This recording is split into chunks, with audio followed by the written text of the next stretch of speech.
Hello to all my retro video game friends. How is everybody doing? It's an amazing Sunday out there. It's actually pretty sunny here in North Carolina. Probably going to get outside and do, a little bit of yard work, maybe at the pool, kind of do some of that stuff here in a few minutes. But we have got to talk. We have got to talk a little bit about, there has been a new record sale for a rare, fairly rare copy of a graded Super Mario Brothers original NES kind of black box sale. And it was for $2 million through a fractional share company called Rally Road. But before I get into this, guys, please hit that subscribe button, the like button, the notification bell, all the stuff. Karate chop that notification bell, as my son and daughter like to say.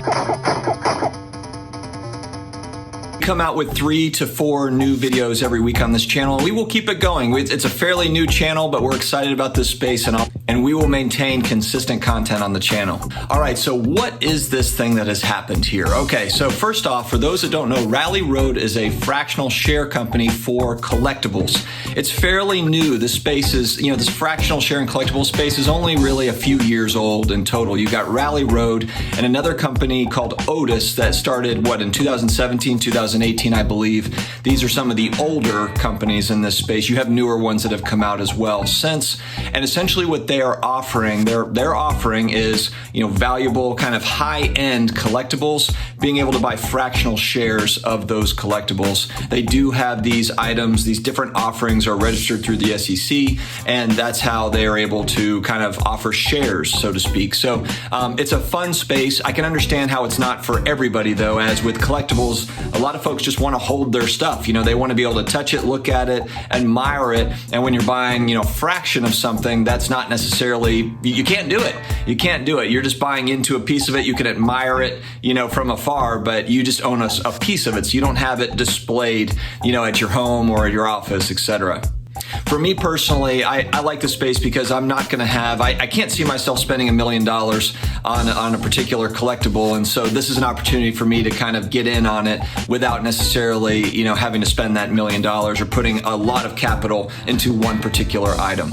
I'm not a customer of Rally Road as of yet, but I have used Otis, so I've got a little bit of an idea of how this stuff works, and I do enjoy that space. But like I said, not for everybody. I can understand that. This particular sale went through Rally Road, and so essentially what happened here, and it's interesting because Rally acquired this asset, this Mario Brothers game, graded by WATA. They got it last year for $140,000 in April of 2020. I found a good article that breaks down a little bit about how this all went down.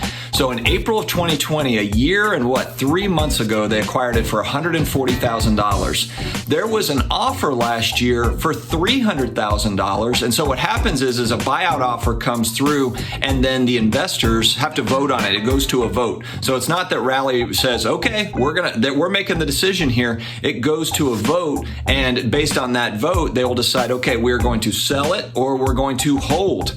And they decided to hold. So everybody voted on it, and it did not get approved. But if you think about it, if they acquired it at 140, it's the offer comes in at 300, really more than double what the initial valuation was on it. And so that's kind of interesting how they ended up turning it down, even though that would have been pretty good gains there if you were an investor. And so they turned down that offer. And then the big mama offer came through here recently at $2 million, and they did vote for it to go through. The investors did approve that sale. Now, only 3/4, so this is kind of funny, 3/4 of the vote voted to sell, but there was another approximate 25% that did not vote to sell. They wanted to hold. Can you imagine? And I think that they said that the returns were something like 900% or something from the original, IPO of this particular offering, this particular item.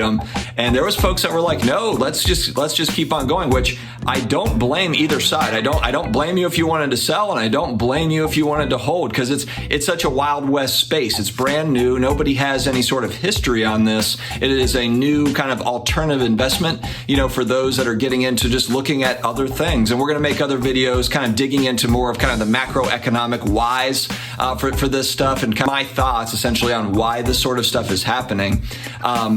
And I think there's a lot of kind of macro stuff. There's a lot of big picture things that are happening that are causing this. But so yes, the sale went through. It is a real sale. It's not a scam. I've heard people on the internet just going back and forth, not really understanding kind of how the fractional share companies work. And I don't blame people necessarily, because this is fairly new. Now, why do I think that this is not going to necessarily slow down? I'm making a prediction because I don't think that this has reached the masses yet. If I ask my friends about Rally Road or Otis or graded video games, they have no idea that this is even any sort of a market. You have somewhat of a niche segment of the population that knows about it, collects them, and then you have investors, you have speculators, but this is not widespread.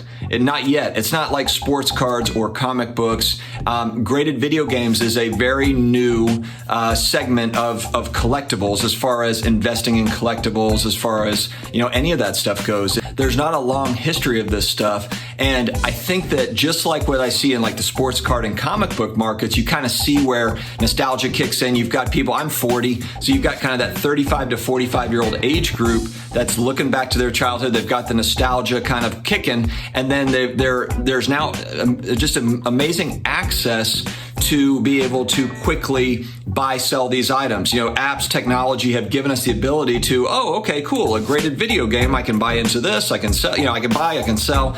The access for these alternative investments has changed dramatically over the last, 5, 7, 10 years with just, Apple iPhones and apps just kind of taking over everything.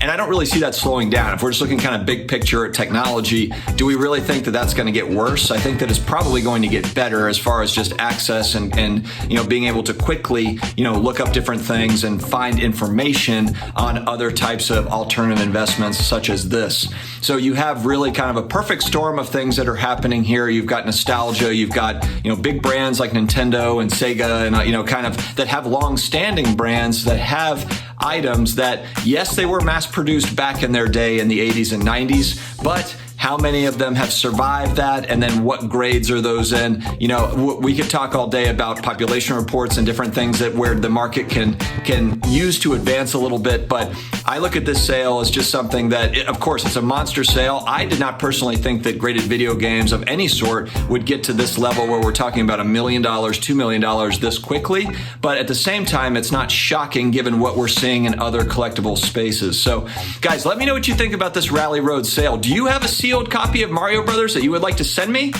Let me know. If you enjoy the channel, you enjoy the content, feel free to send me sealed copies of original NES Mario Brothers games. No, but seriously, guys, let me know your thoughts on this. Do you think it's going to continue? Do you think it's crazy? And I understand there's a segment of just video game collectors that have just been collecting these items over a long period of time and don't understand how this could be the case. And I completely understand that sentiment. I don't think that you're wrong in questioning like how does this happen? So I want to learn from you all. Are you buying and selling graded video games? Are you involved in fractional share companies? Let me know, guys. Stay healthy, stay awesome, and I will see you again next time.